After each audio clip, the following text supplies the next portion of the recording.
চাঁপাইনবাবগঞ্জের ঐতিহ্যবাহী ক্ষুদ্র মাঝারি ব্যবসায়ীদের সংগঠন সোনাইচণ্ডী শিল্প ও বণিক সমিতির ত্রিবার্ষিক নির্বাচন অনুষ্ঠিত হয়েছে। প্রায় 50 বছর পর হওয়া এই নির্বাচনে সভাপতি পদে আব্দুর রশিদ এবং মোহাম্মদ হাবিবুল্লাহ সাধারণ সম্পাদক নির্বাচিত হয়েছেন। বৃহস্পতিবার 11 জুন উৎসব মুখর ও শান্তিপূর্ণ পরিবেশে নির্বাচন অনুষ্ঠিত হয়।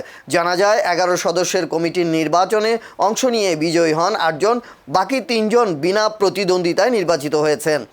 সহসভাপতি পদে আবু সায়েম, সহ সাধারণ সম্পাদক হুমায়ুন কবির, সাংগঠনিক সম্পাদক হিসেবে সেতাউর রহমান, ক্রিয়া সম্পাদক মনিরুল ইসলাম এবং সদস্য হিসেবে শিপন মিয়া ও মুজিবুর রহমান নির্বাচিত হন। এছাড়া বিনা প্রতিদ্বন্দ্বিতায় কোষাধ্যক্ষ পদে শফিকুল ইসলাম, দপ্তর সম্পাদক তহিদুল ইসলাম ও সাংস্কৃতিক সম্পাদক হিসাবে নির্বাচিত হয়েছেন শ্রী বুলবুল বর্মন।